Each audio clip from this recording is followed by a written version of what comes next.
Hey, just a heads up that the following content may be disturbing or triggering for some listeners and is not appropriate for children. Please take care of yourself and others who may be listening with you. Welcome to the Bonus Babies podcast, a show that has no easy answers, only hard questions. You got fired again. Wow.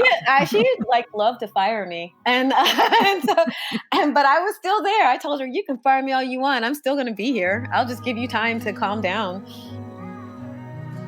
Can you tell me what you call the kids who you've cared for over the years? We feel that the children that we receive coming into our home are bonuses. So we call them bonus babies. I love that. This is your host, Jane Amelia Larson, and I'm a CASA volunteer, a court-appointed special advocate for youth in foster care. Yeah, I know it's a mouthful. In the same way a CASA works, I explore all things in the foster care maze by talking to kids, parents, caregivers, attorneys, social workers, therapists, anybody and everybody who will speak to me to keep the conversation open and the information flowing about all things CASA.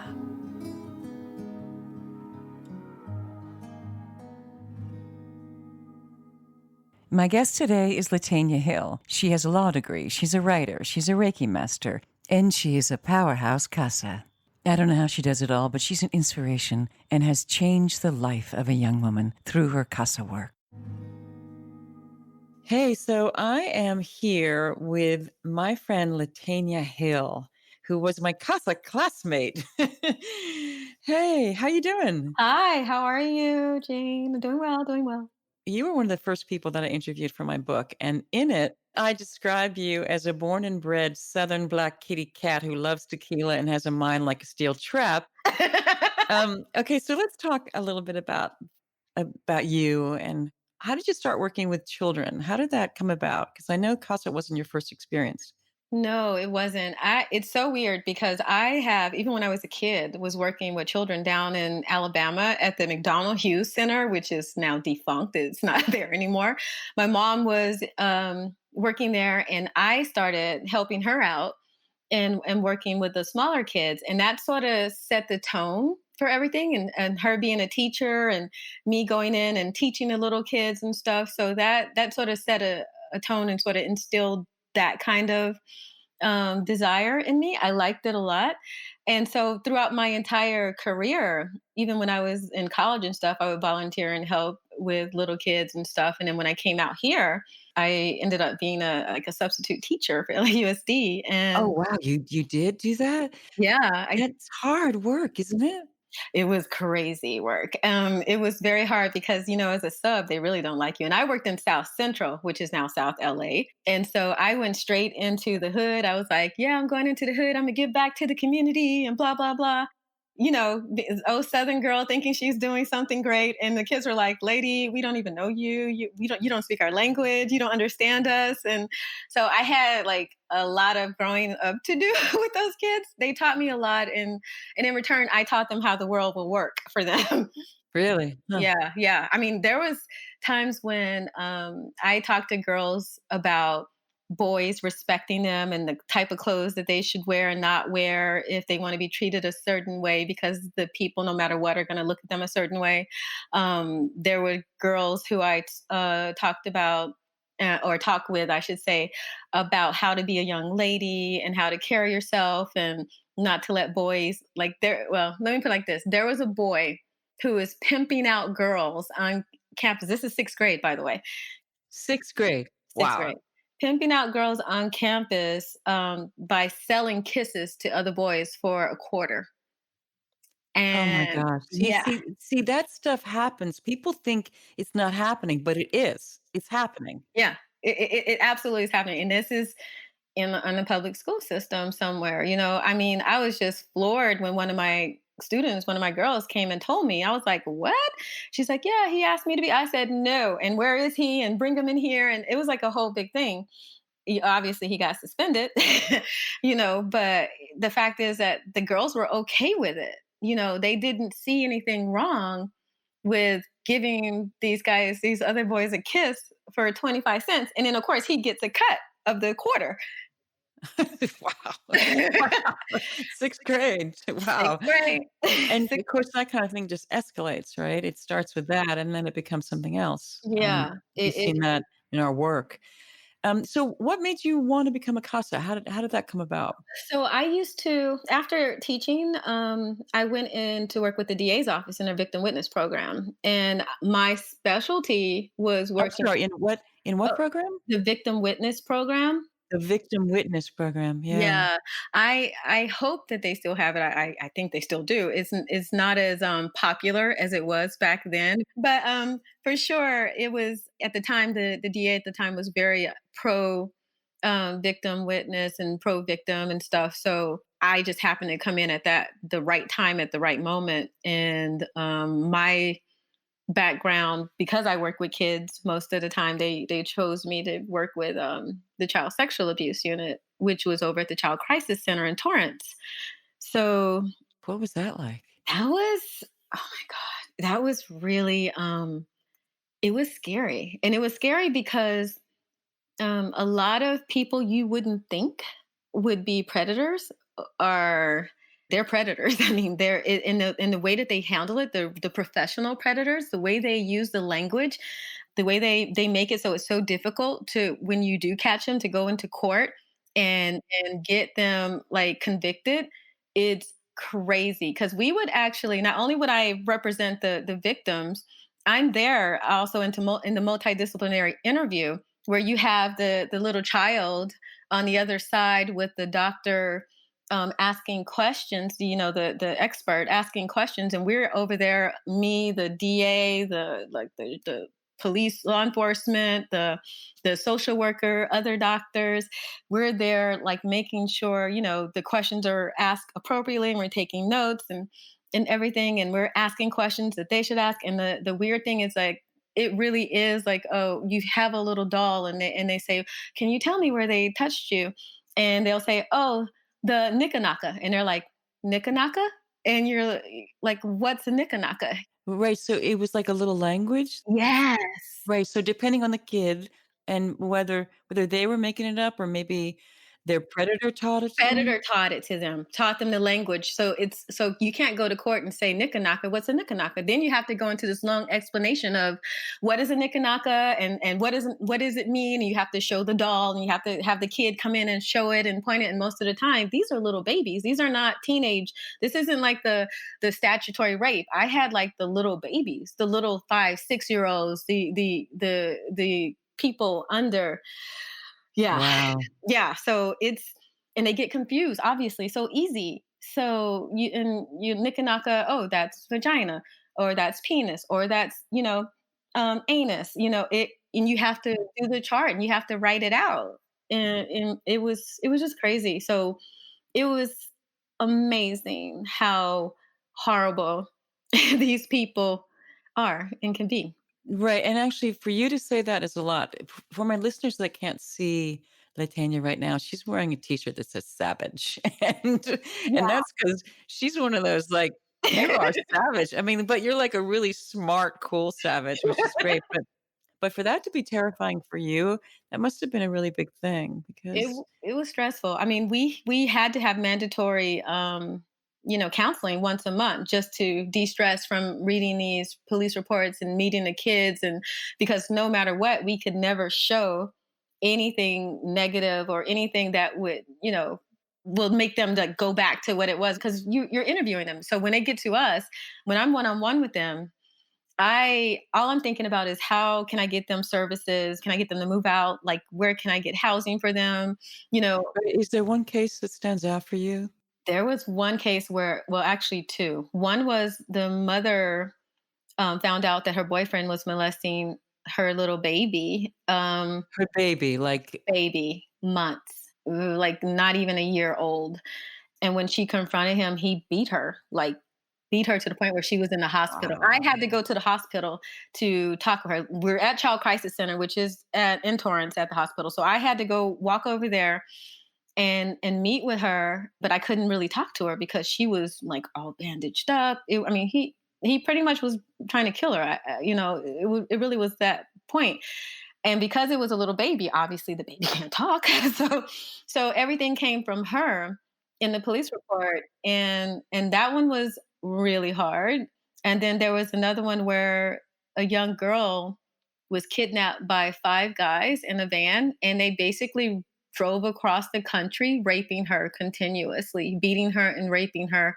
And she only got free when one of them, they stopped to use the restroom and go get food for themselves. And one of them had just finished abusing her and didn't tie her back up immediately when the other one opened the door. And she just bust out, ran out naked in the shopping center and yelling and screaming. And people found her, and the police got her and brought her back to LA. And by then she was like in the Midwest, and she'd been missing for weeks. So yeah, that one was really, really hard because yeah, I mean, she's destroyed. I mean, there's her life. I don't even know. I hope she's okay. Yeah. Yeah. So how did you end up hearing about and thinking about being a CASA? Is it a result of that work? And then Yeah, I actually, because I work now for the County of Los Angeles, and at the time, one of my coworkers, he puts out a digest and stuff. We have it, and then I saw, I actually read our stuff, and someone, and I saw Casa, and I was thinking like, oh, this is similar to like me working with the DA and helping victims and helping children, and honestly, I really, even though it was like emotionally horrible for me, and in the end, I had to stop because it was starting to permeate into my own life where I would see people with their kids and I'm like, hey, go get your kid because someone can snatch your kid. Like I'm talking to strangers like this, and my friends are like, you need to calm down. So I realized it was too much. I needed to take a moment. But I thought, okay, I could do this, but then I'm like, oh, but can I do this? Let me think about it. So it took a year actually before I said, okay, I'm ready to jump back into this thing because you never know what you're gonna get. yeah, you see, I didn't have the kind of experience that you did, but had a lot of trepidation. I didn't know if I could do it. I didn't know, I was afraid. I mean, I wasn't terrified, but I was nervous. I was worried about whether or not I'd be any good, whether the kid would like me, whether I'd make a difference, all that stuff. But after I talked to a couple casas, they all said, no matter what, no matter what you do, you will make a child's life better. Even just doing something makes the kids' lives better. So, we became friendly in training because I used to see you in the back, like, stretching and doing a lot of self-care. I was. Right, and if you remember, I told you then after, like, I don't know, a couple weeks that in the online training, I always looked at your work first. You did. Right? You remember I that? remember, yes. Because in the training, it's very interactive, and there's things you need to do online, and you need to pose questions and respond to other people's questions and have a dialogue. And yours were always super thorough and efficient and well documented, and I would like write one sentence that was pretty vague, and, and I looked at yours like, man, I'm so behind. Like, how did you do that? That was the legal background and the writing background coming out. Right, that's right, because you have a law degree. Yeah, I mean, yeah. but also your breadth of knowledge is pretty remarkable. I'm well read, and I don't mean that as a joke. When I worked for the DA's office, I was surrounded by the top experts in the field to the point where I had to be a top expert. Everything they knew, I knew. I had to learn from all of them, and that includes the doctors and the parts of the body and where you need to look and where's the bruises on internally, all that kind of stuff. So I took it like to heart. And then also when it came to doing presentations, we used to have to go out and give presentations. So I had to learn about everyone's culture. I had to learn about abuse in the African American community versus abuse in the Latin community versus the Asian versus white, Caucasian versus, I had to learn all of that type of stuff. See, this is why I just think you're so impressive. And the fact that you came into the training with that, I had a huge learning curve. I felt just reading your writing was an education for me. It Thank was, you. yeah, it was just super impressive. Let me tell you, coming from you, that is like a compliment that I will take forever in my heart. And when anyone ever says anything to me, I'm gonna say, wait a minute, let me give you someone's number. I will testify for you. That's sweet. So let me ask you though, did you have any fears about becoming a CASA? I did. Yeah, yeah. I was with you. I was scared. I was like hesitant. Like, do I still have it in me to deal with this and to do this? If I end up, I knew when I started that I was going to take the cases that were the most horrid, so to speak, or the ones that were no one would want. I already knew those were the ones I was going to take. I knew I was going to take the You kids. did know that? You did know that? Oh, what really? Yeah, that's why I was like, can I do this again? Because it was my background, it was my specialty. And I know a lot of people don't like getting involved in sexual assault or sexual abuse cases. It's the worst. It really is. And because the emotions that come up are so strong and visceral, and you can't do anything. You have to, we'll talk about that later. You have to roll with it, and you have to take that punch for that person who abused that child, and it can, it wears on you. It really does. Yeah, I think that I tried to talk my boyfriend into becoming a CASA, Yeah. and he basically said he can't do it because 'cause he'd kill somebody. Yeah. No, I mean, Yeah. he doesn't actually mean that, but he does Right. mean it too, right? Yeah. Yeah. So can you tell me a little bit about your case now? So when it started, like now I'll say it's great, but like when it started, it was very, very emotionally challenging and draining, because I was new and so was she. We were both sort of new to this system. And even though I had all this background, but just new to CASA, period, and the rules and regulations that came with CASA. And so we did not start off well. As a matter of fact, the first day she just got up and left, and she told me off, and and got up and walked away. Really? When you Yeah. first met her, she got up and walked out? Yeah, I didn't even know she was like. I'm like, is she coming back? I sat there. I'm such a dork. I sat there for like 10 minutes, and then I was like, I don't think she's coming back. And so I got up and I went to find the, because she was in a foster home, right? Not foster home, sorry, Mhm. group home. And I went to find the lady who would let me in. And I'm like, hey, is she coming back? And then she went upstairs, and then she came back and said, no, she said she's not coming back and you don't have to either. And I was like, oh, okay, well, I'll be back, but she's my case, but okay. So, so I left and I was just like, I don't know about this. I was like, I don't know. Why do you think she left? She left because I think because I was going at her maybe a little too strong.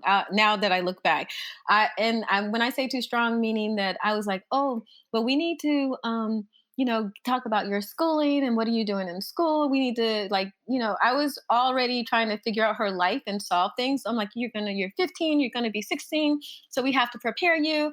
And she wasn't there yet emotionally. She had just gotten moved out. She had just, everything just happened, and she had a sister, and I didn't even know that at the time, who she was separated from, So what was her situation? Why was she removed from her bio home? because her father had abused her, I see.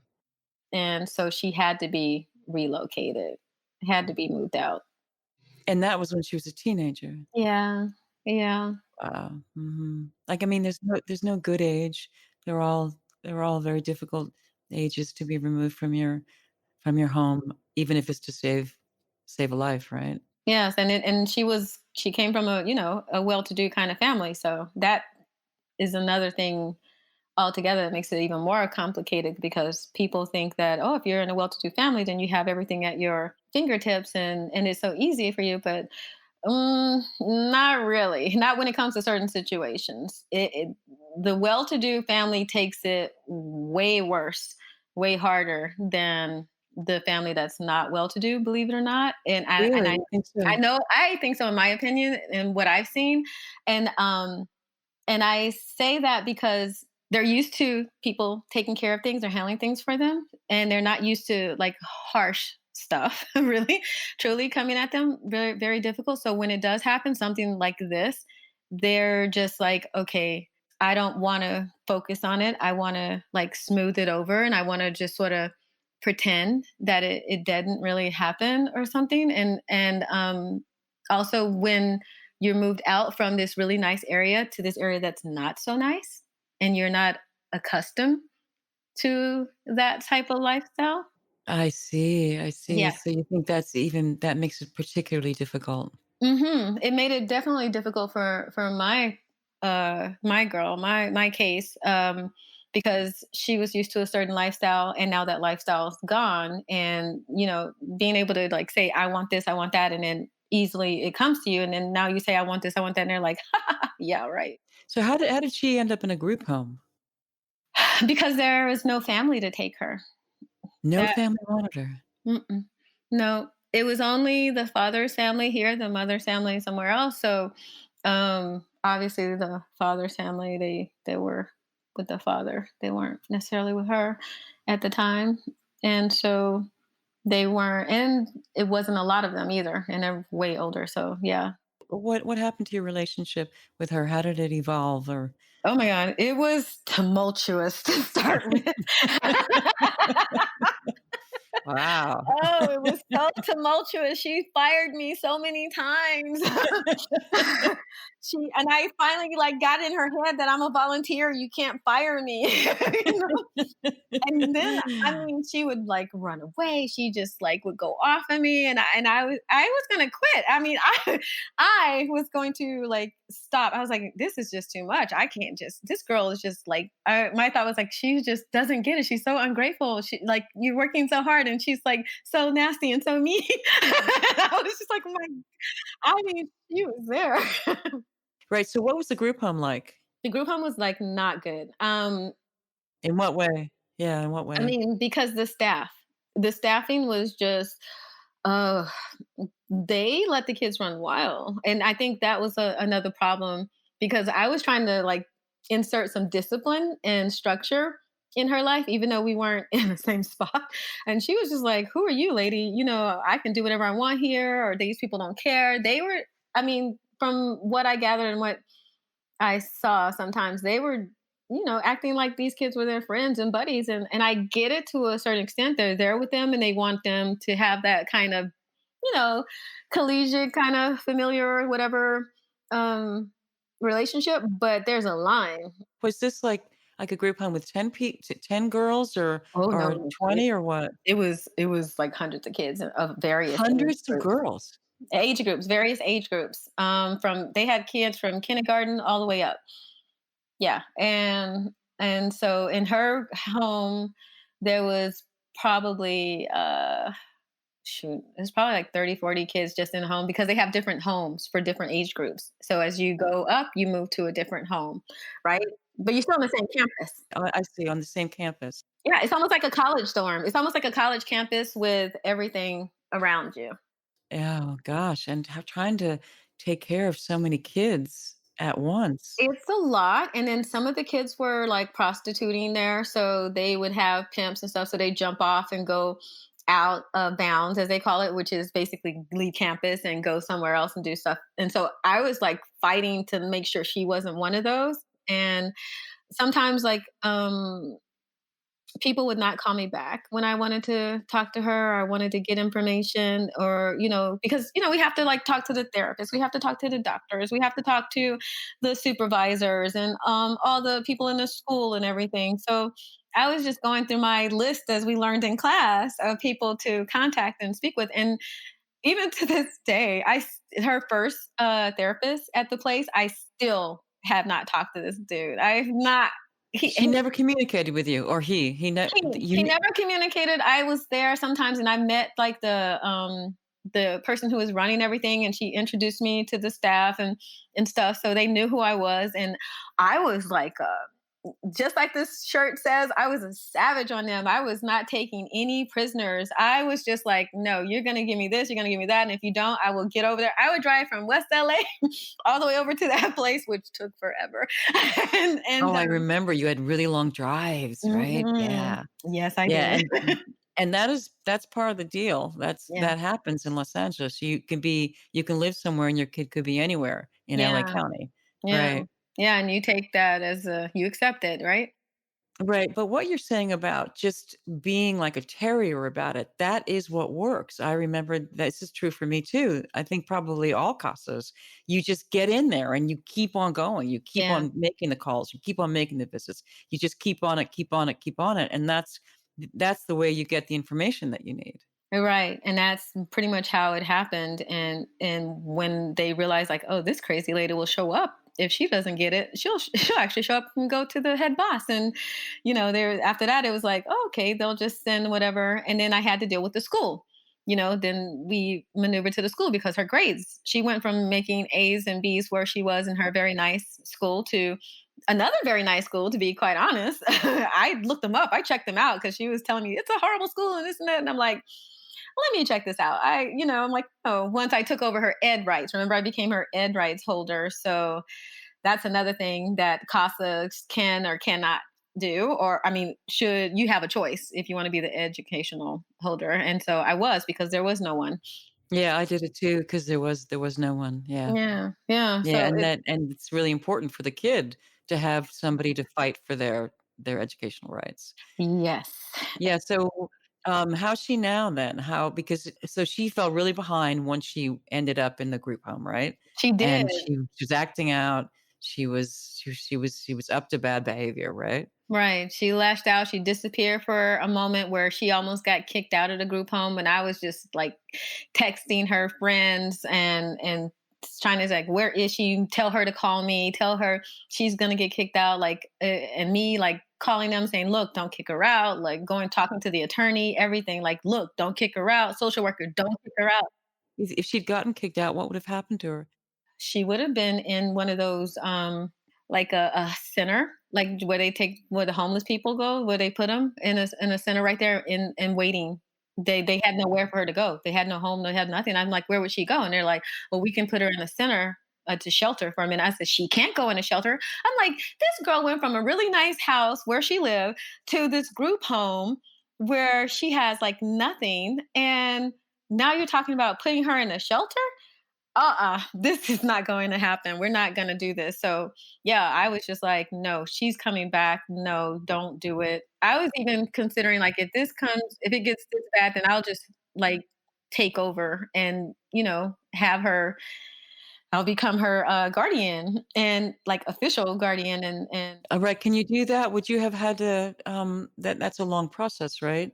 it is a long process, but it would have been fast tracked, so to speak, because she wouldn't have had anywhere to go. So I would have fostered her, and then I wouldn't have been able to be a casa anymore. Yeah, Yeah. so it was just like, okay, I can't do that.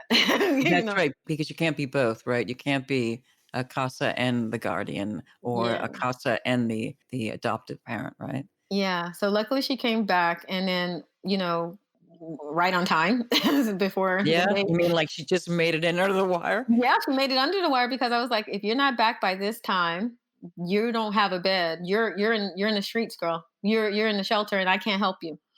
And so she did pop up at that moment in time, She exactly heard like, you.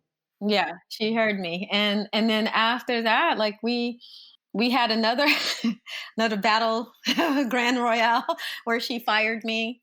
And You got fired again, I did. wow. She did like love to fire me, and, and so, but I was still there. I told her, "You can fire me all you want. I'm still going to be here. I'll just give you time to calm down." And only because I wouldn't like let her go somewhere. She wanted to go, and I was like, "No, you can't go." And they're right, you can't. And she wanted like a room to herself, and I'm like, "You can't have a room to yourself. It's just not going to happen." And I can't make them give you a room to yourself. I don't own the building.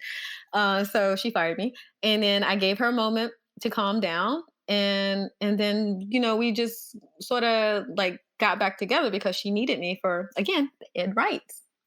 I had to go to Mm. those meetings and stuff. I had to Mhm. meet with the teachers, and so she Right, so had you became useful to her. yes, Yeah, that's yes. yes, she's a smart cookie.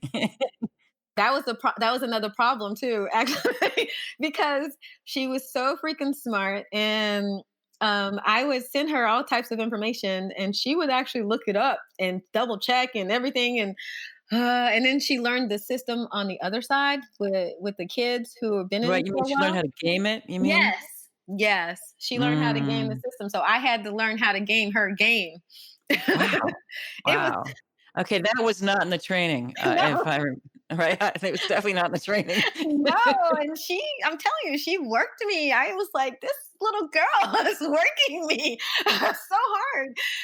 And but Right, so how's she now? she's How's she now? amazing. She's like, we got her to the point once she realized that all the stuff I was telling her was true when it came to life and education and what she needed to do.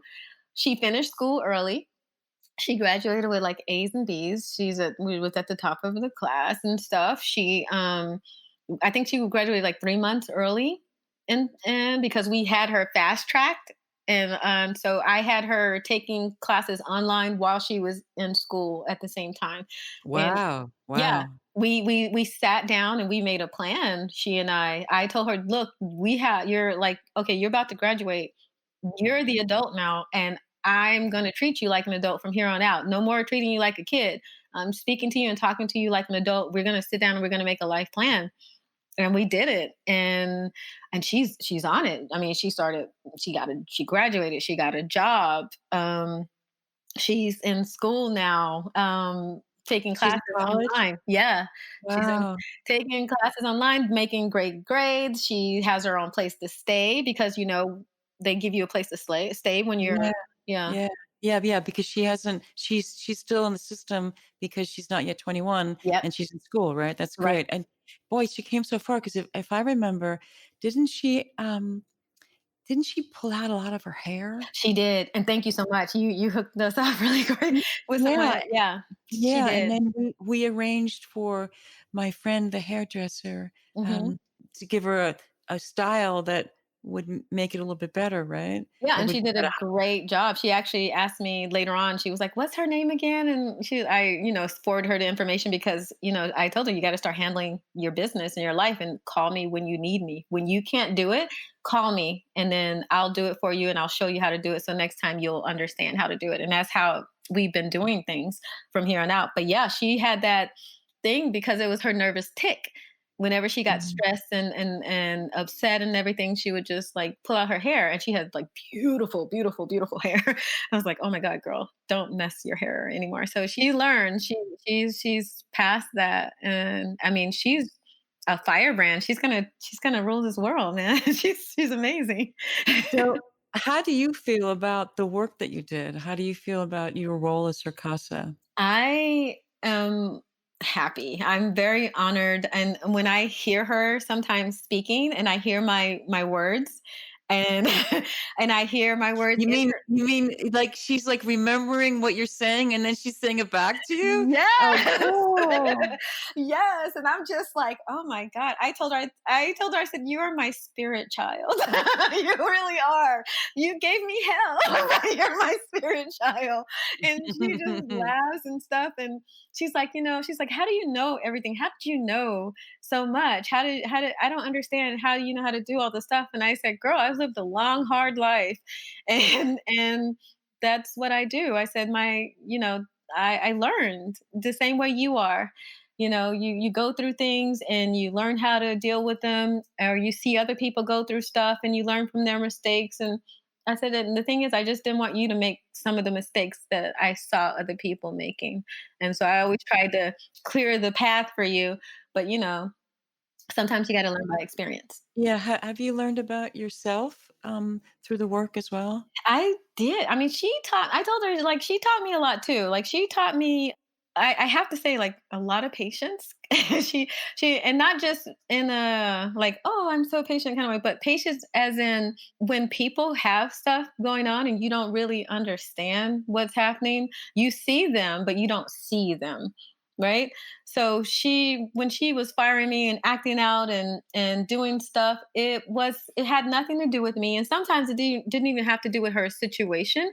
It was just a reaction as to life, and as to maybe like feeling helpless. I feel like I have no control, no say so. Everyone's making decisions for me, and this is my life.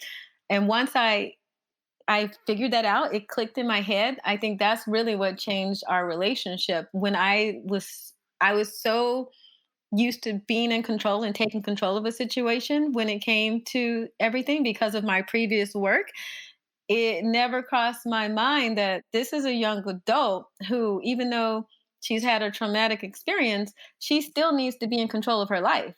And everyone's in control and she feels helpless. So give her her control. So I was basically, I stepped back and I gave her that control. And now I realize that with a lot of people in my personal relationships, I'm so used to going in that I and take over, and I would just run everything, and so that no one could, you don't have to think because I'll think for you. You don't have to do it. I'll take care of it for you.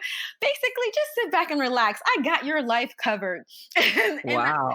and now I don't do that. I'm like, hey, your decision is your decision, and I'll support you in your decision. If you need help, I'll be there for you. Let me know how it goes. So yeah. So you've found like a certain amount of peace in that Yeah, way. yeah, yeah. She called my personality type A down, at least to an A minus. A minus, A minus, B plus. So let's talk about your Reiki work because I know it's really important part of your life right now. Yes, I love it. And she actually came to my one of my Reiki circles, Oh, and she did. she did when we could actually have them in person before all this happened. Yeah, Yeah, before COVID. Yeah. yeah, yeah. Okay, Before COVID. so for our listeners that don't know, what is Reiki? How does it work? What's the process? So Reiki it's a Japanese technique for channeling energy through the hands to another person's body, through their aura, through the etheric body. You just go straight down. You can do it like hands on or hands off. Obviously now we're doing hands off because of this, our wonderful horrible pandemic. And but before that you could actually like touch the person. You touch you basically are touching to clear away any like emotional trauma, blockages, negative energy, and you can feel it. You Once you're attuned, I should say, to the energy, you can basically feel another person's energy and what's going on with them easily. If as long as you're working with the energy, I should say, because some people find it really difficult to work with the energy, but I find it to be like second nature. I love it. It is amazing. I have like my clients are seeing like the change, and I'm constant, like even today they're like texting me and telling me what's going on in their life. I have people who are cancer patients. I have people who are just like, just having emotional trauma issues they want to get out and deal with, and others who are just highly stressed at their job, and they just need that moment of peace and tranquility, and to release all of that negative energy that they have from work. So it's been pretty good. And I have like a Reiki circle that people Yeah, can so go. is it in ongoing therapy, or do people take it do they do it sometimes and then come back, or how does that work as far as the treatments? It is really individual. I have people who come back every month or every 2 weeks, and then I have others who I see every 2 to 3 months. And I don't know, and they don't know until we actually have that first session how it's going to go. I have actually told people there have been people who's like, I'm gonna be back every 2 weeks. I'm like, no, you don't need to come back every 2 weeks. I don't need to see you every 2 weeks, because I give them work to do. I give them meditations. I say, contact me, call me, because the energy is going to be with you for a minute, and there's going to be stuff going on. And I feel like if you do the work, you don't have to come back as often. But if it's something really deep and serious, then yeah, you should. But most are like once a month, once a month. Only if you're every 2 weeks. So can you practice Reiki on yourself as well? I do it all the time. Yes. I never turn my Reiki off. It's been on this entire time we've been talking. Wow. Yeah, I don't turn it off. I keep it on like some when you go through because like now I'm like a Reiki master, but in the practitioner they're like, "Oh, you can turn it off." And I'm just like, "No, I never wanted to turn off because I want to always work with it and I want it to always be on and because things come at you all day. And it really does clean that stuff out immediately. So I practice Reiki on myself all the time. I did it this morning. I just do it throughout the day, and or it'll just I feel it just like start moving stuff out. And for me, sometimes it'll be painful, and sometimes it'll be like a little prick, like someone just pull something off of me or out of me, and it's or a tingling sensation and I'm now that I'm used to it, it doesn't bother me. But before I was like, "What's that? What's this? What's going on?" But now I know, so I'm like, "Oh, okay, it's cleaned something out." I mean, I recently like had like an emotional issue, and I didn't feel anything, and it's not like I didn't feel anything as in like a psychopath crazy. No, I didn't feel anything as in it allowed the emotion to come in, but I felt like the sadness leave and move out. But what was left was clarity. And that's the thing. It was like, okay, this situation happened and it happened because XYZ and this is right. And you can't feel sad and you can't be mad because this is what you got from this relationship or this is what you got from this situation. And this is what that person got. So you both did something good for each other. And that's Reiki. It's for the higher power. It just puts you in a different mindset. It lets you see situations differently. So what's negative is not negative. Right. So has it changed your CASA work as well? Yeah, because now when me and my Casa girl, like when we talk and we get together, our conversations are different.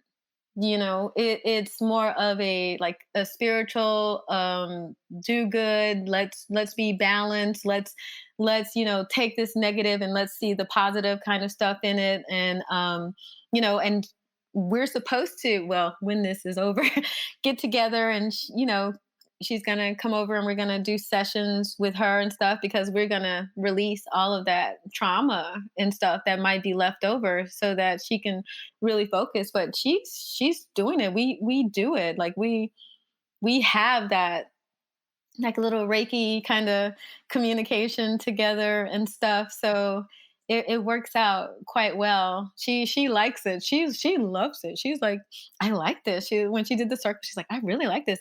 Yeah, we can do this. And I was like, yeah, we're going to. Don't worry. I think a lot of children. I mean, I have some kids who come. The parents like, used to bring them and stuff, and it worked. They're like, oh my God, my kid is like so much calm. They're so this and they're that. And I'm like, I said, it's just a balance. It's just balancing out the energy, that's You all. know, you are such an accomplished person. So all the experience that you have, and now you've become a Reiki master, and you're also a writer. I just want to talk about this as the last thing because I don't want to miss out because you're so super creative.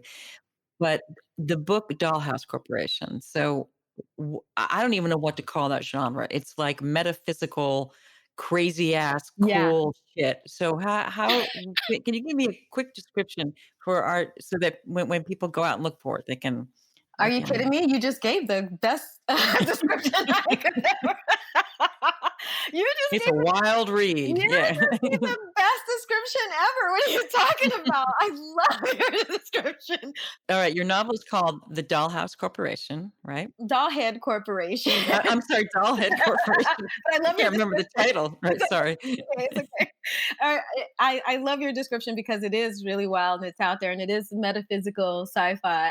I love that you had mentioned that because I was like, yeah, this is really what it is because it's about this woman who owns a company and she is basically giving people what they want and they desire, whether they be alien or human or, you know, in between or spirit and she's like working with them, but only for a certain thing. She gives them what they want, but there's always a price you have to pay.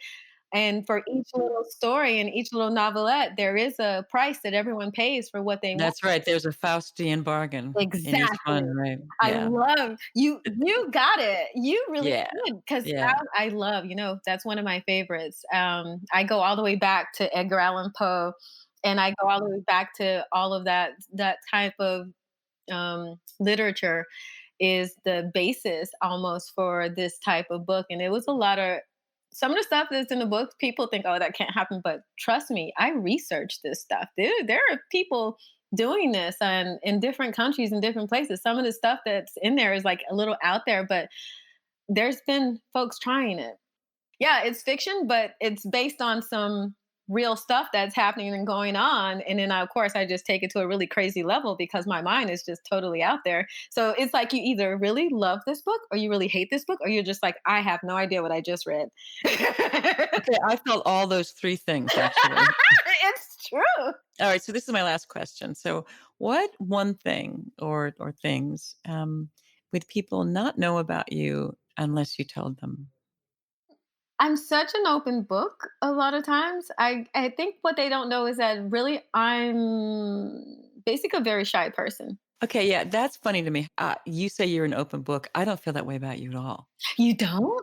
No, I had to dig and dig to become friends with you. You might appear to be forthcoming, but there's so much going on underneath that I'm just even now, we've been friends for a while, Yeah. but I believe that you are a shy person. Yeah. So other people might see you as very effervescent Yeah. and forthcoming, but I know from the very beginning that you like hold it back a lot. So anyway, continue. Sorry to interrupt you. No, no, that's because you're like a very elevated, high thinking, highbrow kind of gal. You see past Yeah, the right, no, right. no, really, truly, you see past the what people put before them. You see deeper than most people, and I think that's why we connected and why I connected with you because I could tell, like, okay, she sees deeper. She doesn't just see the superficial. She understands people and she sees the character and personality that's hidden below. A lot of people don't. So they think like, oh, you're just out there, you're like this, you're so gregarious and you're and the truth is I'm very comfortable by myself, shy, a little hermity kind of. And so when this whole situation happened and people were home, I did my moment of crazy, but I was like, oh good, I get to be at home quiet by myself for a minute. Just So, doing your own thing, yeah, yeah. yeah. So can you think of one thing? I can that was my thing, but you just took it. Oh, you know what? That is your thing, That is right? That my that thing. that you appear to be one way, but the truth is you're very introverted and shy. Yeah, and I think that like a lot of people who don't know me very well, who don't get in that inner circle, they think like, oh, you're very cold and callous or like and that's not true at all. My first instinct is always to give, not to take. And a lot of people misinterpret I don't know my personality sometimes when I'm very forthright about certain things. They don't understand like when I'm saying stuff, it's never to hurt. It's always to help. But I'm honest about things. Don't ask me questions. You don't want honesty. don't ask. Well, I appreciate that about you, and I appreciate you taking the time to talk to with us today. Or when I say with us, I mean the royal we, like me in my head, Of right? course, we all say we, don't we? I really appreciate you. I appreciate your CASA work. I appreciate your writing. I appreciate your Reiki and your legal mind. No, thank you. All right, my dear. You have a good day. All Okay. right, take care. Thank you so much. LaTanya's a really special woman doing special work, but I bet you can too. If you think you may want to become a CASA, just go to an orientation, check it out, and you can get trained and really make a difference in a kid's life. Anywhere in the country, go to nationalcasagal.org. The kids really need you. If you see something, say something. If you suspect that a child's health or safety is jeopardized in any way by parents or anyone else, contact the Child Protective Services Agency in your county. 24-hour hotlines are staffed by trained social workers who will help you through the process, and you can do so anonymously. In California, you can call the Child Protection Hotline at 800-540-4000. And right now in COVID, reports of abuse and neglect are down by 50%. And that's not because it's not happening. It's because kids are not in school, and their teachers and other adults, mandated reporters, aren't seeing them. So if you see something, say something. You might be saving a child's life. And if you're an older kid in trouble, check out pennylane.org. They offer a safe place for homeless and LGBTQ youth who need some help. And if you're a kid in care who wants a CASA, you can ask for one. In Los Angeles, go to casala.org, and anywhere else in the nation, go to nationalcasagal.org, and you can get one. I want to thank the supremely talented Christina Apostolopoulos for her beautiful music, Eferisto. To hear more of her music, go to Spotify and Instagram at Christina Aposto. That's CHRISTINAAPOSTO. I know you want to. Her stuff is really great. And thanks to my audio producer extraordinaire, Marcos Campito. I'm glad I found you. Thanks for listening, and if you like what you hear, please rate us and hit subscribe.